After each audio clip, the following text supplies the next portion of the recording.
Assalamualaikum warahmatullahi wabarakatuh. Hikam Ibnu Athaillah Sekandari, hikmah nomor 80 dengan syarah Irsyadul Bariyah, karya Profesor Dr. Yusri Rusdi, pakar bedah jantung dari Mesir, di halaman 241-242. Bismillahirrahmanirrahim. Basatoka, melapangkan sapa Allah ka ing sira, kaila yubqiya, supaya yento ora netepno sapa Allah, ora netepno sapa Allah ka ing sira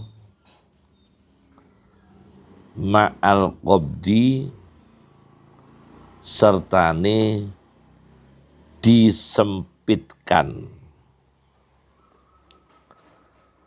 Yakni ada dua kata, yaitu dilapangkan dan disempitkan. Yang dimaksudkan dengan disempitkan ialah Profesor Dr. Yusri Rusdi, al-ibtila'atu ad-dhahirah, ujian-ujian lahir, wal batinah, dan ujian batin, fin nafsi, di dalam fisik sendiri, diri sendiri, wa fil ghairi, dan di dalam orang lain. Misalnya kesedihan, keruwetan, kekacauan, kemudian pikiran yang tidak tenang, termasuk karena disempitkan rezeki. Itu juga qabdu ya. Kemudian al-bastu, al-insyirah zahiran wa batinan, dibuka, yakni gembira, riang secara zahir dan batin. Nah, para ulama kalau mendapatkan dirinya itu gembira atau bastu, ya, mungkin rezekinya lancar, kemudian banyak orang yang mengaji pada dirinya, banyak orang yang sowan kepada dirinya, banyak orang yang menghormati kepada dirinya. Ulama-ulama yang soleh ini kadang merasa takut. Nah, merasa takut. Karena kalau dalam kondisi itu mudah munculnya ujub, bangga diri, atau euforia. Nah, ini yang ditakutkan. Kemudian wa qabadalan, menyempitkan sapa Allah ka ing sira, kepadamu, kaila yatruka, supaya yento ora membiarkan sapa Allah, ora membiarkan sapa Allah ka ing sira ma'al basti, sertane dilapangkan.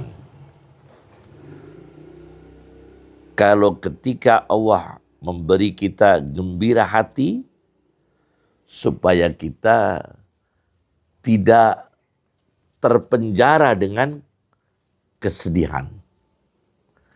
Tapi terkadang kita disempitkan oleh Allah, disedihkan oleh Allah, supaya kita tidak terjerumus pada euforia, al-basti, kegembiraan, pengaruh, ujub, dan sebagainya. Oleh karena itu, Nah, ini yang sangat penting sekali. Dalam keadaan demikian, wa akhrajaka ma'al basti tadi ya, supaya Allah tidak meninggalkan kamu, membiarkan kamu ma'al basti serta kondisi basti dilapangkan. Wa akhrajalan ngetokno sapa Allah, dan Allah mengeluarkan ka ing sira anhuma saking al-basti al-qabdi. Allah mengeluarkan kita tidak terobsesi, tidak bergantung, tidak terpengaruh-pengaruh negatif dari kondisi gembira al-bastu, dari kondisi sedih al-qabdu, ketika lapang, ketika sempit. Kita tidak terbelenggu di sana. Kita dikeluarkan oleh Allah dari ketergantungan dari pengaruh negatif dua kondisi itu, kaila takuna, supaya yento ora ono, supaya yento ora ono sapa sira iku li syai'in pada sesuatu dunahu selain Allah, agar kita dalam keadaan apapun secara mutlak kita lapornya kepada Allah. Ini diisyaratkan di surat Yusuf ayat 86, innama ashku basi wa huzni ilallah. Sesungguhnya kami melaporkan, mengadukan susah kami dan sedih kami kepada Allah. Nah, inilah yang dimaksudkan dengan apa yang didawuhkan, yang dikatakan oleh Ibnu Athaillah As-Sakandari dalam bab yang ke-80 ini. Maka dawaul makbud syuhudut tauhid wal ghaib anis siwa. Obatnya orang sedih yang disempitkan ialah melihat tauhid akan keesaan Allah, mengesahkan Allah, dan ghaib. Ghaib itu kita lenyap dari selain Allah. Wa adabul basti, dan adabnya, tata keramanya orang yang dilapangkan rezekinya, dilapangkan pengaruhnya, dilapangkan kesehatannya, kaful jawari anit tughyan, yaitu menahan fisiknya, menahan organ-organnya, kaful jawari, menahan organ-organnya, anit tughyani, dari melampaui batas, dari melampaui batas. Saya berikan contoh dalam hal ini ya, yaitu ada sebuah kitab yang berjudul Sulwatul Arifin, karya Al-Imam Abu Hamid Muhammad bin Muhammad Al-Ghazali.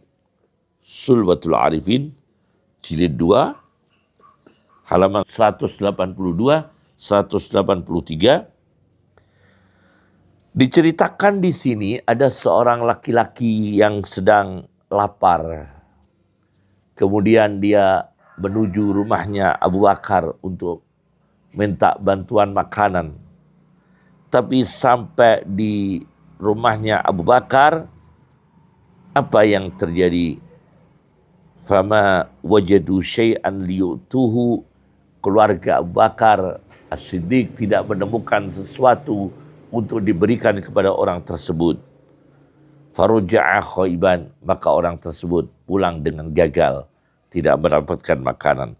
Kemudian pergi ke Umar bin Khattab, juga gagal, tidak mendapatkan makanan. Kemudian pergi ke Utsman bin Affan radhiyallahu anhum, juga gagal, tidak mendapatkan makanan. Kemudian pergi ke rumahnya Rasulullah SAW dan menghampiri beberapa rumah-rumah sahabat semua gagal, tidak mendapatkan makanan. Karena mereka tidak punya makanan untuk diberikan kepada orang tersebut. Apa kata Rasulullah SAW? Nah, ini orang ini dalam keadaan qabdi. Dalam keadaan qabdi, sedih, lapar, fakir, tapi dia bergantung, lupa ya, seolah-olah ini lupa Allah ya. Ingatnya rumahnya Abu Bakar, rumahnya Umar, rumahnya Utsman, rumahnya para sahabat radhiyallahu anhum, rumahnya Rasulullah SAW. Apa kata Rasulullah? Lau dahabta ila babi mi'atin, jika kamu pergi ke 100 pintu minal mahlukin, dari makhluk-makhluk, minhum, dari mereka, toma'an, berangkat ke sana minta ke 100 pintu, tamak mendapatkan makanan, la ruja'ta khaiban, sungguh kamu akan gagal. Illa idza sa'alta minallah, kecuali saudara minta kepada Allah Ta'ala, Al-Ghani, maha kaya, Al-Karimi, maha dermawan, Al-Mu'ti li ibadih, yang memberikan kepada hamba-hambanya, arzaquhum, rezeki-rezeki hambanya. Maka orang ini akhirnya bergegas menuju masjidnya Allah Subhanahu wa Ta'ala dan menghilangkan total ketamaan dan ketergantungan mendapatkan makanan dari bantuan-bantuan orang-orang tadi. Tamaknya dihilangkan, memohon kepada Allah. Belum sampai keluar dari masjid, Allah sudah menghantarkan rizki kepada orang ini. Fa'akala, maka orang ini bisa makan. Wasyabi'a, dan bisa kenyang. Fahamidallah Ta'ala, dan memuji kemudian. Maka kemudian memuji kepada Allah Ta'ala. Wasalla rakatain, dan sholat 2 rakaat. Syukran lahu, karena syukur kepada Allah. Nah, ini satu. Kasus kedua. Saya baca di sebuah kitab, Al-Ansab. Al-Ansab lis-Sam'ani. Abu Sa'din Abdul Karim bin Muhammad bin Mansur As-Sam'ani, di jilid 5, halaman 698. Al-Ansab lis-Sam'ani. Ada seorang ulama namanya Warqa bin Umar al-Yashkuri. Dalam keadaan mendekati ajal tiba, beliau melantunkan yuhallilu la ilaha illallah wa yukabbiru Allahu akbar wa yazkurullaha, dan berzikir kepada Allah. Tapi orang-orang menengoknya bergantian. Banyak orang-orang menengok kepada ulama ini, orang alim ini, Warqa bin Umar al-Yashkuri, seraya memberikan ucapan selamat. Dalam keadaan kritis, beliau sedang menghadapi ajal, membaca la ilaha illallah, bertakbir, berzikir. Orang-orang datang bergantian memberi salam. Akhirnya beliau terganggu dengan menjawab salam. Karena terlalu banyaknya orang yang menengok dan memberikan salam, beliau terganggu, nanti terfokus kepada manusia untuk menjawab salam mereka. Maka beliau menoleh kepada putranya, anakku, wakili aku untuk menjawab salam-salamnya para tamu. Jadi nanti kalau tamu datang memberi salam, wakili aku. Ya budaya ikfini raddas salam. Cukupi aku, wakili aku untuk menjawab salam ala haula, atas mereka yang berdatangan. La yasghuluni, jangan sampai mereka menggangguku, ar-Rabbi, dari Tuhanku, Allah yang maha mulia dan maha agung, azza wa jalla. Nah, ini dalam kondisi al-qabdu, sedih menghadapi kematian, dalam kondisi al-bastu, yaitu sempat dihibur dengan kedatangan orang-orang bersalam, tetapi ini ulama harus beristiad al-aham, al-muhim, mana yang lebih penting dan mana yang penting. Berdatangan orang memberi salam, menjawab salam itu wajib, tapi mempersiapkan diri untuk husnul khatimah kepada Allah berbahaya sekali kalau terganggu. Karena orang berdatangan ini nanti kalau salam satu persatu dijawab, mungkin ada yang mendekat dan akan mengajak bicara yang lain. Dan ini beresiko bagi orang yang mendekati kematian. Subhanallah. Maka beliau memilih fokus kepada Allah Subhanahu wa ta'ala. Ini contoh yang kedua. Kemudian, kasus ketiga.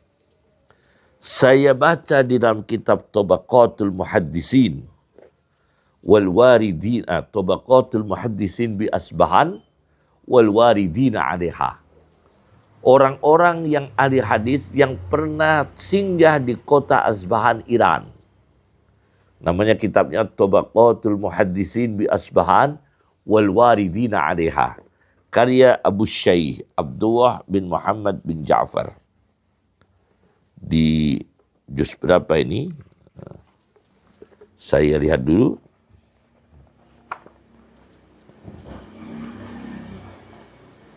Ini di jilid 1 ini ya, di jilid 1.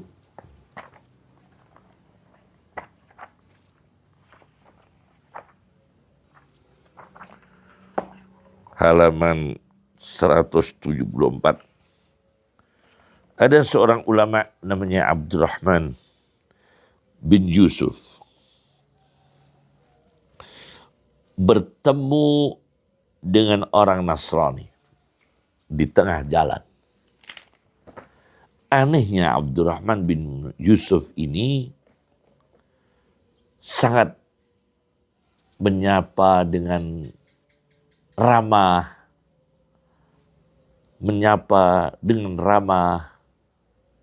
terhadap orang Nasrani ini. Seolah-olah seperti memuliakan ya. Di sini disebut memuliakan. Maka salah satu orang bernama Abu Sufyan bertanya, "Tasna'u bihadin Nasrani, hadis Sunni." Engkau lakukan ini terhadap orang Nasrani. Menyapa, mengakrabkan, memuliakan. Apa kata beliau? Saya jelaskan, kata Abdurrahman bin Yusuf. Ada kenangan ketika saudaraku bersama 9 orang-orang ahli ibadah, ubad, orang-orang mukmin, orang-orang muslim, ahli ibadah, al-ubad, 10 orang berada di satu kampung. Orang Nasrani ini dengar kehadiran 10 orang mukmin, muslim, ubad, ahli-ahli ibadah. Maka orang Nasrani ini apa yang dilakukan? Mendatangi mereka dan mempunyai firasat baik setelah melihat 10 orang muslim mukmin yang ahli ibadah. Orang Nasrani pulang membawa 100.000 dirham untuk diberikan kepada 10 orang beriman muslim yang ahli ibadah. Seraya mengatakan ista'inu biha ala ma antum fih. Para ahli ibadah, orang muslim, orang mukmin, terimalah ini 100.000 dari kami untuk kebutuhan kalian, untuk bisa membantu apa yang kalian butuhkan di dalam kegiatan kalian ibadah. Nah, ini pasti. dalam keadaan pasti Allah mendatangkan rezeki, ibadah, dan dilapangkan Allah rezeki datang 100.000 dirham. Ini dari orang Nasrani. Tidak ada tamak sama sekali. Maka 9 menerima. Yang satu, fa'aba wahidun minhum ayyaqbala minhu syai'ah. Tidak mau menerima. Yang satu di antara 10 itu menolak pemberian Nasrani tadi. Memilih tidak terjadi qobdasti, kelapangan rezeki yang dihantarkan dari orang Nasrani. Tapi 9 itu menerima, tidak ada pengaruh negatif karena tidak ada tamak, dan kemudian tidak ada kerusakan akidah dalam mereka, dan tidak ada pesanan-pesanan ada tujuan tendensius di balik uang itu, misionaris misalnya juga nggak ada. Ini contoh. Ini contoh ketiga ya. Contoh ketiga. Contoh keempat. Saya baca di dalam kitab Khulyatul Auliya. Maaf, Khulyatul Auliya, ada yang baca Khilyatul Auliya wa Tabaqatul Asfiya, karya Abu Nu'aim Al-Asfahani, di jilid 5, halaman 322. Umar bin Abdul Aziz suatu ketika menunaikan sholat Jumat agak molor waktunya. Artinya mundur waktunya. Molor, mundur waktunya. Tidak seperti biasanya. Lalu orang-orang bertanya, kenapa Jumatannya mundur, wahai Umar bin Abdul Aziz? Tidak seperti waktu yang engkau lakukan biasanya. Apa kata beliau? Karena bajuku sedang dicuci oleh budak laki-laki. Maka aku menunggu supaya bajuku sudah bisa saya pakai untuk pergi menunaikan Jumatan. Fa'arafna annahu laysa lahu khairuha. Maka kita tahu bahwa Umar bin Abdul Aziz berarti tidak memiliki baju kecuali baju-baju itu yang sedang dicuci, dan sampai beliau Jumatannya molor mundur karena menunggu baju-bajunya yang dicuci. Subhanallah. Inilah berarti Umar bin Abdul Aziz, seorang khalifah yang sangat adil, yang sangat jujur, yang sangat zahid, yang zuhud dunia, tapi beliau ternyata mengalami maqam qabdi, yaitu sempitnya rezeki. Jumatannya tertahan, bukan terlambat ya, mundur untuk menghadap Allah Subhanahu wa taala, mensikapi kondisi maqam qabdi ini. Ya tetap normalnya menunggu baju, karena baju wasiyabaka fatahhir, baju harus dicuci untuk ibadah. Subhanallah. Assalamualaikum warahmatullahi wabarakatuh.